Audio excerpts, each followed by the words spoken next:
الله أكبر الله أكبر الله أكبر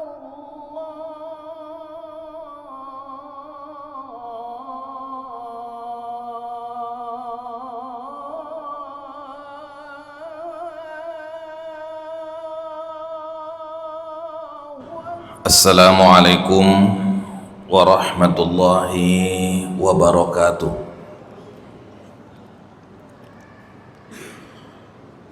Alhamdulillahi rabbil alamin. Alhamdulillahilladzi anzala ala 'abdihi al-kitaba wa lam yaj'al lahu 'iwaja qayyiman liyunzira ba'san syadidan min ladun wa yubashshiral mu'minina alladhina ya'maluna as-salihati anna lahum ajran hasana makithina fihi abada wa yunzira alladhina qalu ittakhadallahu walada ma lahum bihi min ilmin wala li abaihim kaburat kalimatan takhruju min afwahihim yaquluna illa kadhiba. Ashhadu an la ilaha illallah wahdahu la syarika lah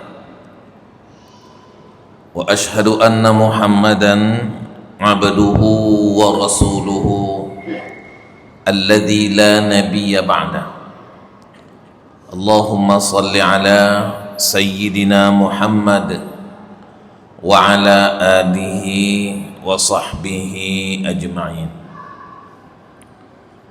Subhanaka la ilma lana illa ma 'allamtana innaka antal alimul hakim wa tub 'alaina innaka antat tawwabur rahim.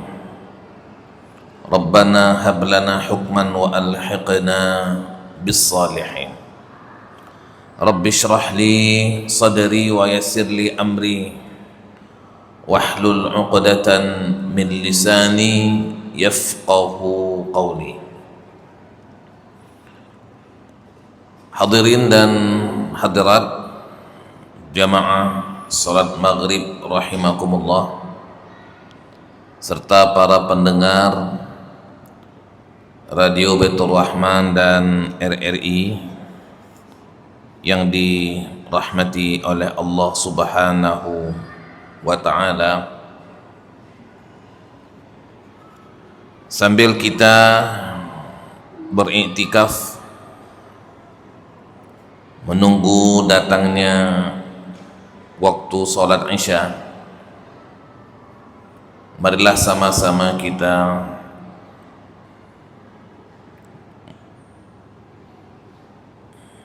meningkatkan iman dan takwa kita kepada Allah Subhanahu wa ta'ala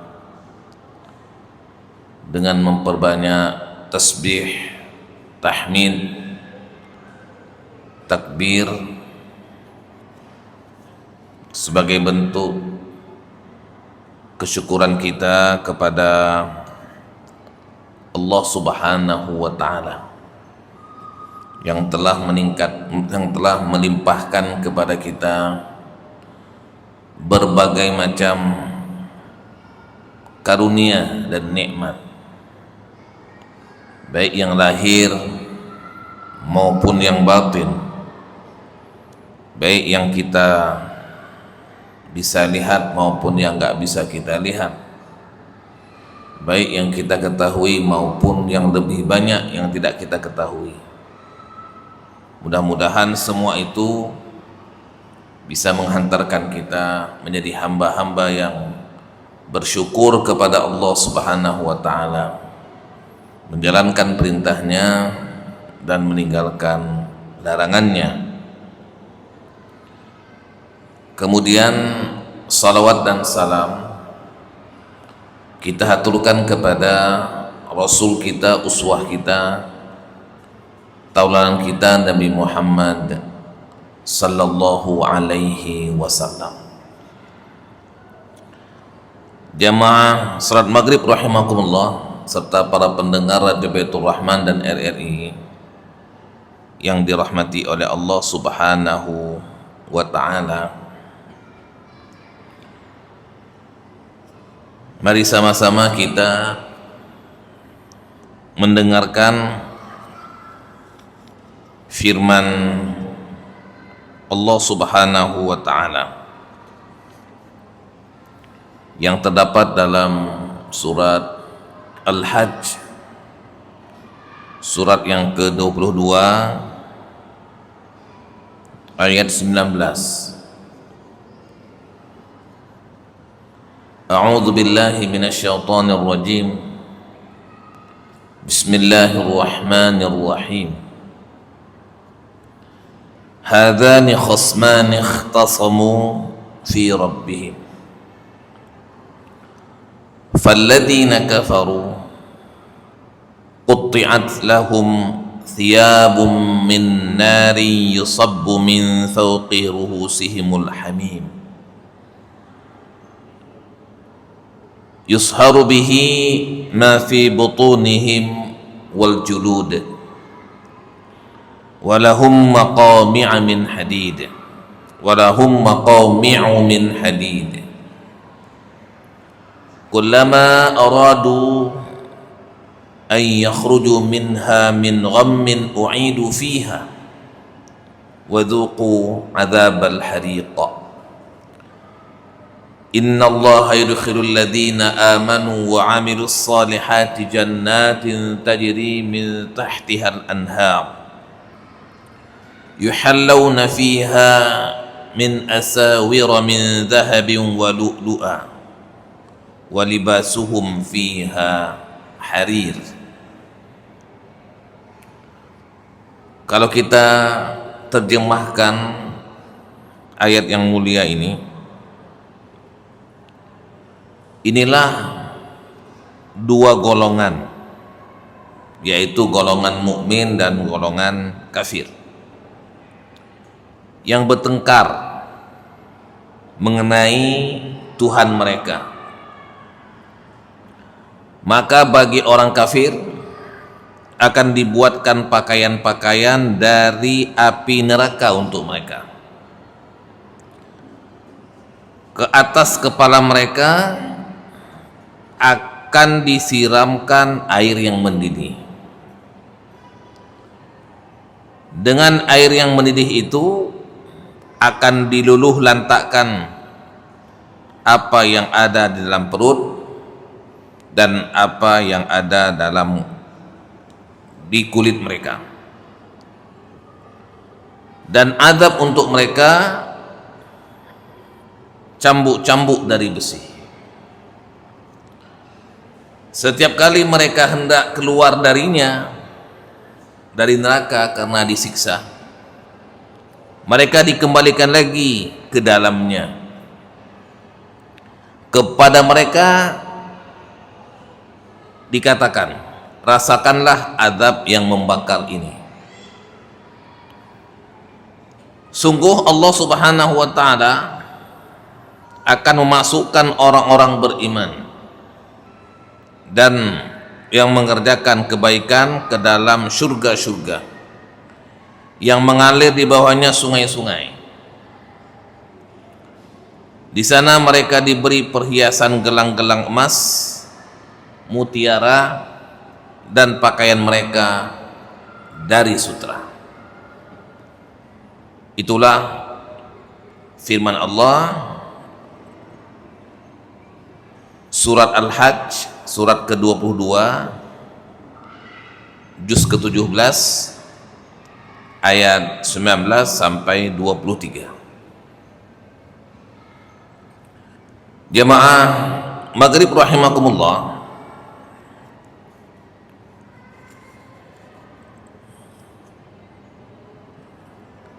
surat Al-Hajj ini di antara tema utamanya adalah ketaatan, kepasrahan, penyerahan diri sujud kepada Allah Subhanahu wa taala. Sebagaimana namanya surat Al-Hajj, rangkaian ibadah haji yang hari ini kaum muslimin dunia telah menyelesaikan manasiknya, itu juga bagian dari bentuk ketundukan, kepasrahan, sujud dan patuh kepada Allah Subhanahu wa taala. Karena ibadah haji ini tempatnya di Mekah, di Arafah, nggak bisa di tempat lain. Waktunya Zulhijjah, nggak bisa di bulan lain. Sehingga semua rangkaian itu dikerjakan dengan sikap kepatuhan, ketundukan, sujud kepada Allah Subhanahu wa taala lahir dan batin.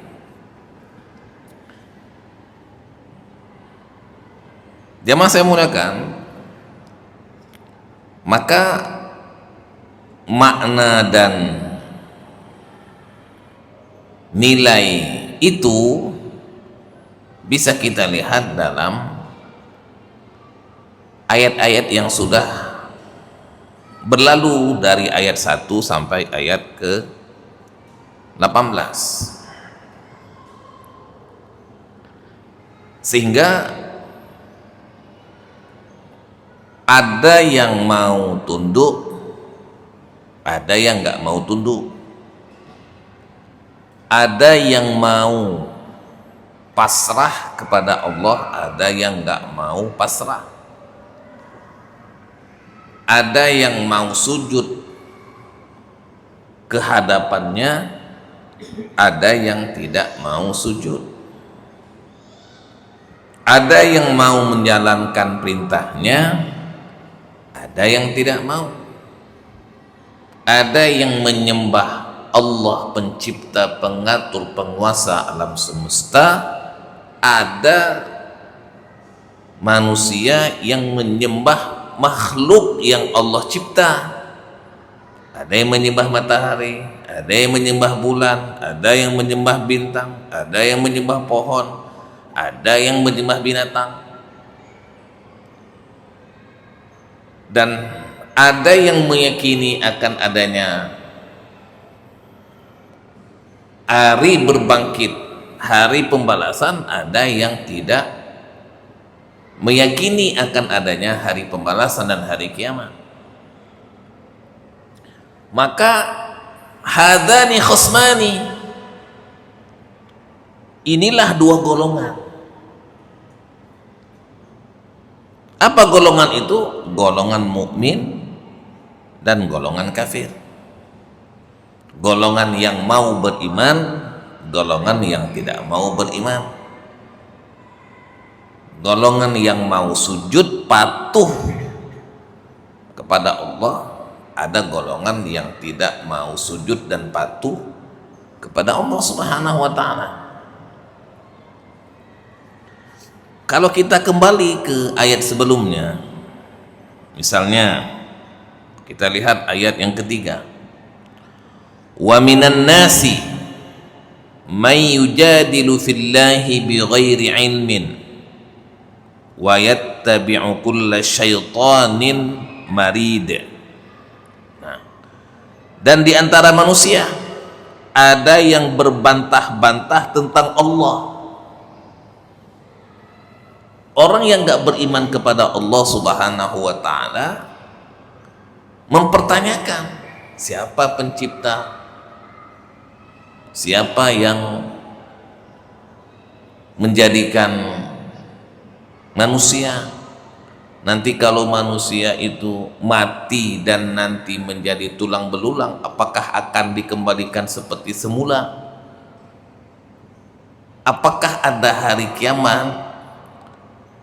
Mereka berbantah-bantah tentang Allah bighairi ilmin, tanpa ilmu.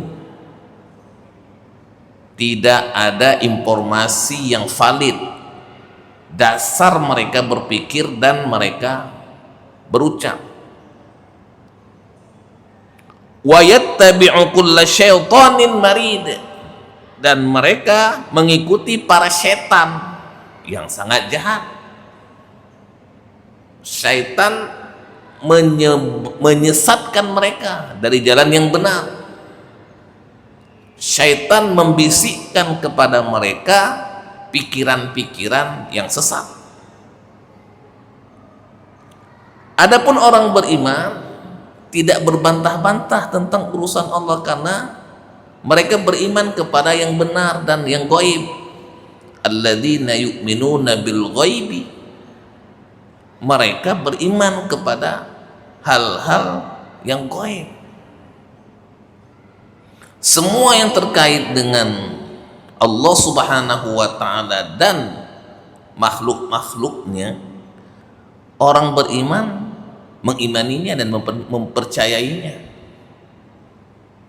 Nah, yang nggak beriman berbantah-bantah, mempertanyakan dan berdebat tentang pencipta, pengatur, penguasa alam semesta. Bahkan mereka mengikuti semua bisikan dan ajakan setan untuk tidak tunduk, patuh dan pasrah kepada Allah Subhanahu wa ta'ala. Nah, akibatkan jadi dua golongan.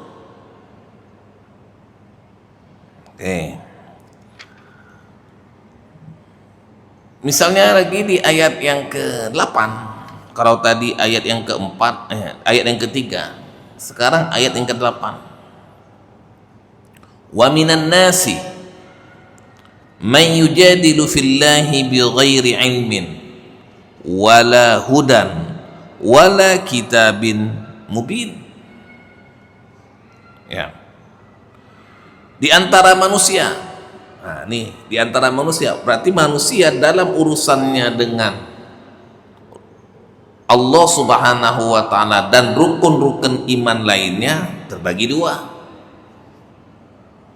Di antara manusia ada yang berbantah-bantah tentang Allah tanpa ilmu, sama seperti ayat yang keempat tadi. Hanya di sini ditambah wala huda, tidak ada petunjuk. Sudah tanpa ilmu, nggak ada petunjuk, tidak ada yang mengarahkan, nggak ada yang mengingatkan, nggak ada yang meluruskan. Nabinya ada tapi tidak mau dengar apa kata Nabi. Akibatnya wala huda, kitabnya ada tapi tidak mau berpedoman dengan kitab yang sudah ada. Akibatnya wala huda, tanpa petunjuk. Di antara hikmah diturunkannya Al-Quran atau kitab-kitab, begitu juga dengan para nabi dan para rasul, supaya manusia dapat petunjuk. Ketika nabi dan rasulnya enggak dipedomani, dan ketika kitab-kitabnya tidak dijadikan sebagai rujukan, wala huda, maka tidak ada petunjuk.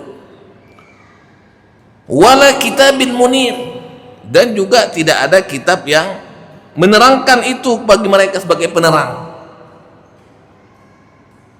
Jadi kalau yang tadi di ayat keempat, kenapa manusia terbagi dua? Karena ada yang berbantah-bantah dan mereka mengikuti apa yang menjadi ajakan setan. Sedangkan yang ke-8 ini, karena ada manusia yang mengikuti kesesatan tanpa ilmu, tanpa petunjuk, dan tanpa kitab yang menerangkan.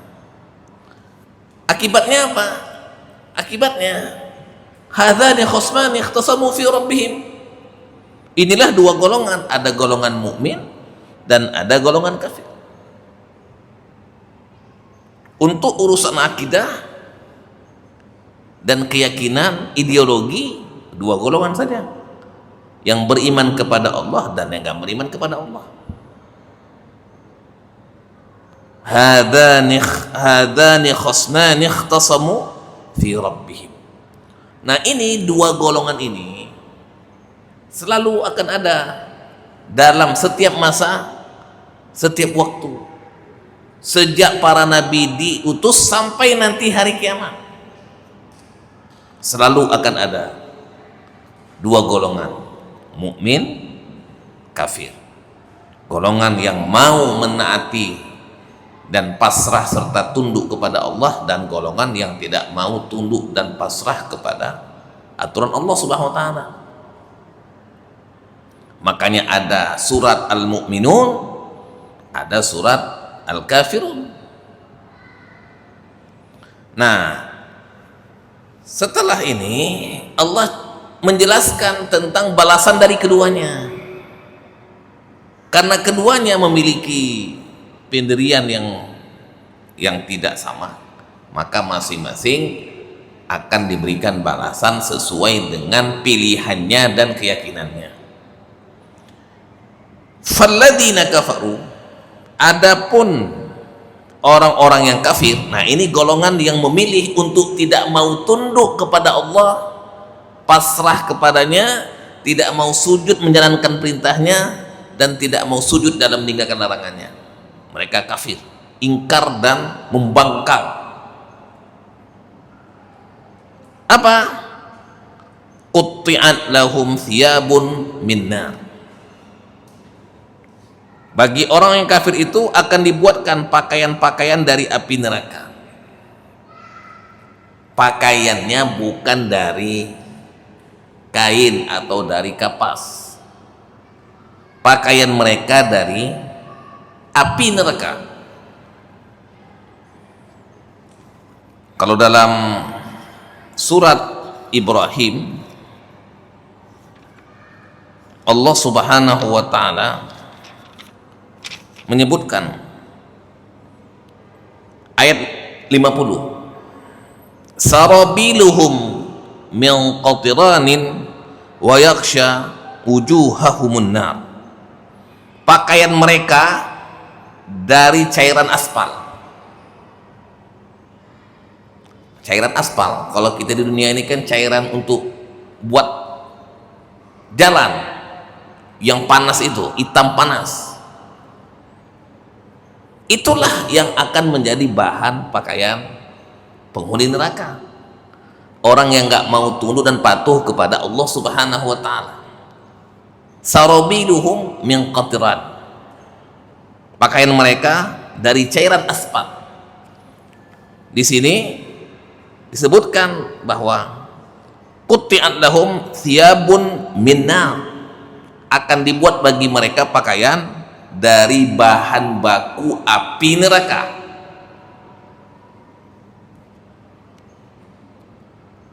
Gak pernah kita lihat ada pakaian bahan bakunya api, tapi nanti untuk orang-orang yang kafir, bahan bakunya, pakaian mereka api. Yusabbu min fawqi ru'usihimul hamim. Udah pakaiannya api, ke atas kepala mereka akan disiramkan air yang mendidih. Pakaiannya api, kemudian di atas kepala mereka akan disiram air yang mendidih, dimandikan dengan air yang mendidih.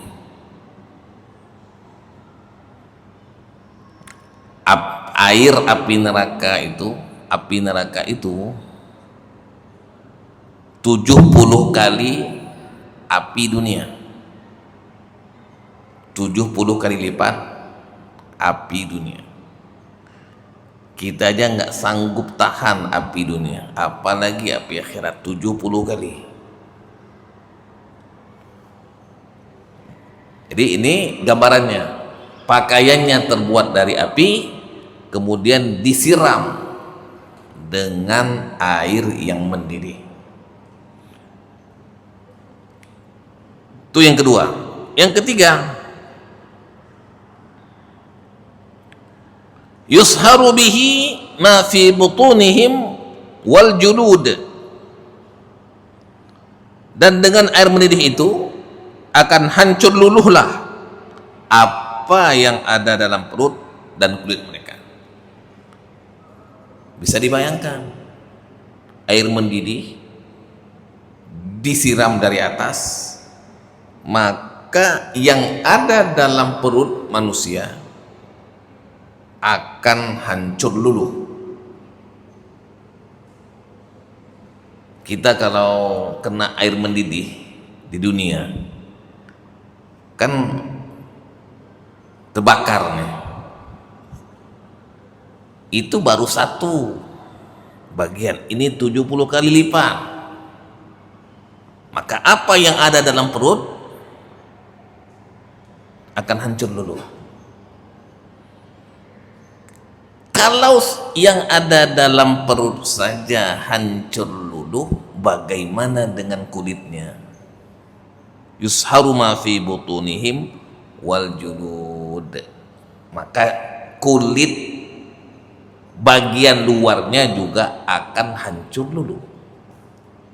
Intinya ketika air mendidih itu disiram di atas kepala mereka, hancur luluh kulit mereka dan isi perut mereka. Tapi Al-Quran mendahulukan apa yang ada dalam perut untuk menunjukkan dahsyatnya azab. Kalau isi perut saja sudah hancur luluh, bagaimana dengan bagian luarnya?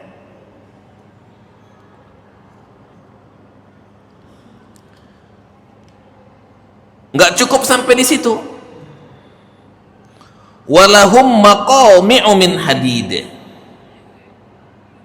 dan azab untuk mereka ada cambuk-cambuk dari besi. Cambuknya dari besi. Kalau kita cambuk dari kulit, ini cambuknya dari besi.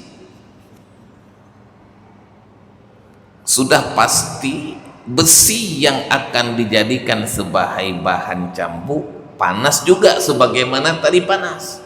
Pakaiannya sudah terbuat dari api dan aspal, cairan aspal panas, kemudian disiram dengan air panas dari atas kepala, maka cambuknya yang terbuat dari api itu sudah pasti juga bagian dari besi yang ada dalam api. Besinya panas juga, cambuknya panas juga. Itulah yang akan dicambuk setiap hari oleh mereka, untuk mereka. Yang satu macam azab saja sudah mengerikan, apalagi ditambah dengan tiga ini. Pakaian dari api, disiram air mendidih dari atas kepala, kemudian mereka dicambuk dengan besi panas. Kullama aradu an yakhruju minha min ghammin, setiap kali mereka hendak keluar darinya. Kenapa keluar? Karena nggak sanggup. Sekali tiga.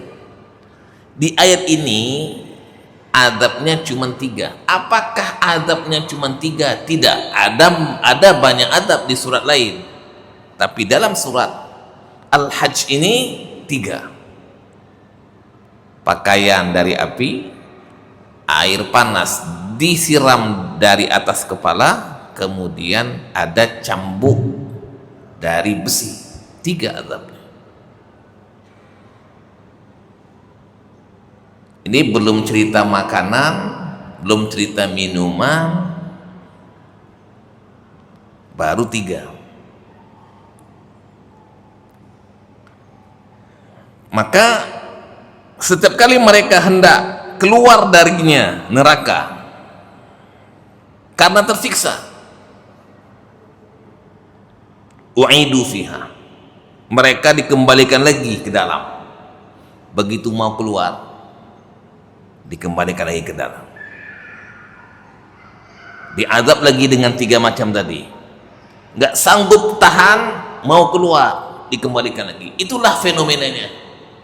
Diazab, mau keluar, dikembalikan lagi, diazab lagi, mau keluar lagi, dikembalikan lagi.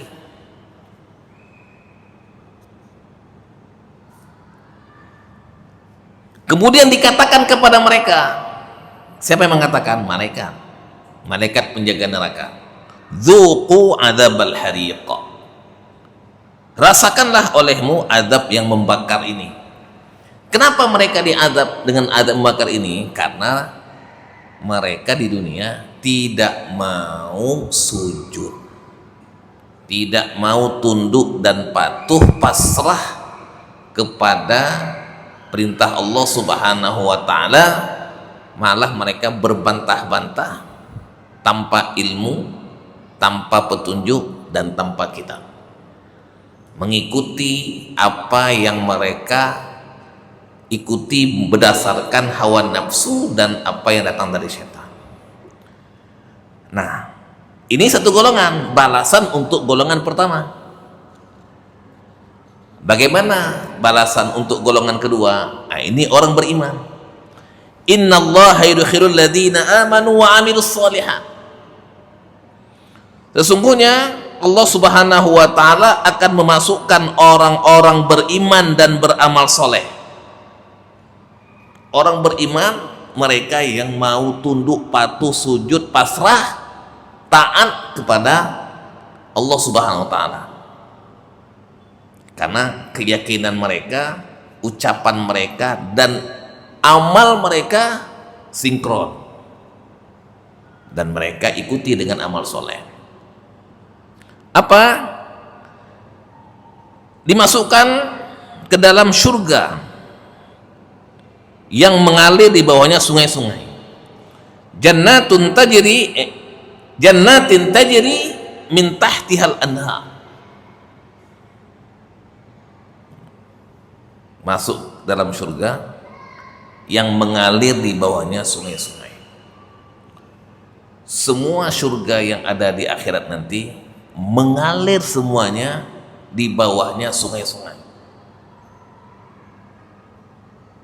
Ada sungai air yang tidak payau, ada sungai madu, ada sungai susu, ada sungai arak.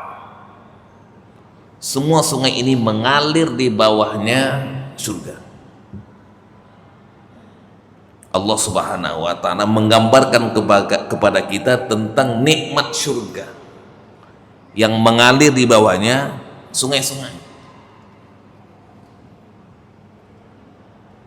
Nah, kita nih kalau di dunia hari-hari ini kan piknik, rihlah, liburan, mencari view sungai, air terjun, laut.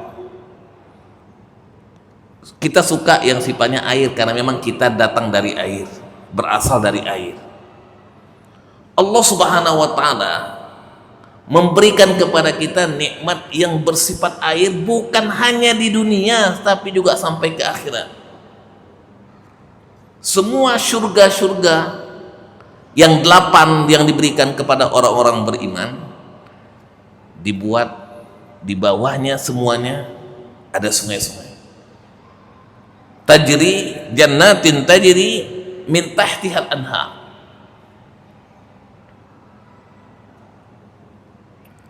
Ini satu nikmat.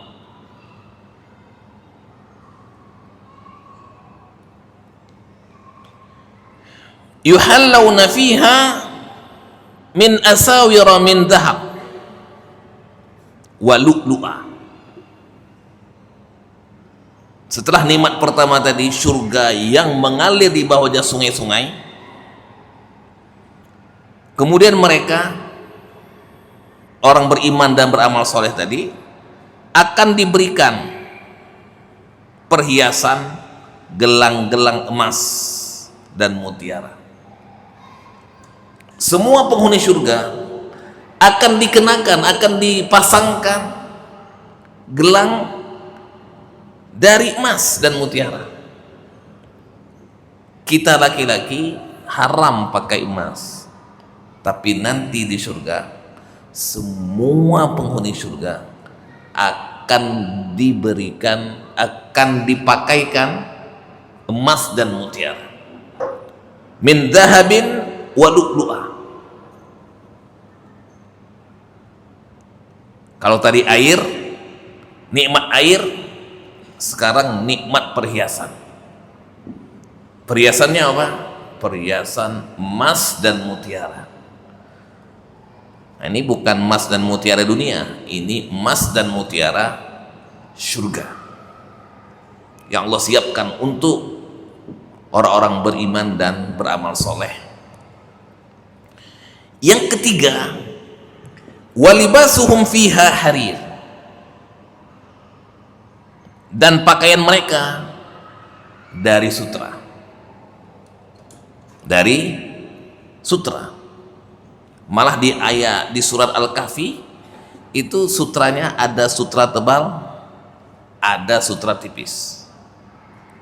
Tinggal pilih, kita mau pakai pakaian sutra yang terbuat dari sutra tipis atau sutra tebal. Ini kan gambaran balasan yang berbeda untuk orang mukmin yang beriman dan beramal soleh, yang mau tunduk patuh dan sujud kepada Allah Subhanahu wa ta'ala, menjalankan perintahnya dan meninggalkan larangannya. Dikasih 3: air mengalir di banyak sungai-sungai, kemudian perhiasan emas dan perak, emas dan mutiara, kemudian yang ketiga pakaian mereka terbuat dari sutra. Kan sangat berbeda dengan golongan pertama tadi, yang kafir, yang pakaiannya dari api, kemudian disiram dengan air yang panas, kemudian dicambuk dengan besi yang panas. Jemaah saya muliakan, kita berdoa kepada Allah SWT, mudah-mudahan kita masuk dalam golongan orang-orang beriman, orang-orang yang beramal soleh, mau tunduk, patuh, pasrah, taat kepada Allah Subhanahu wa ta'ala, menjalankan perintahnya dan meninggalkan larangannya. Mudah-mudahan Allah berkati kita. Assalamualaikum warahmatullahi wabarakatuh. ولو ترى إذ المجرمون ناكسوا رؤوسهم عند ربهم ربنا أبصرنا وسمعنا فارجعنا نعمل صالحا إنا موقنون. وقال النبي صلى الله تعالى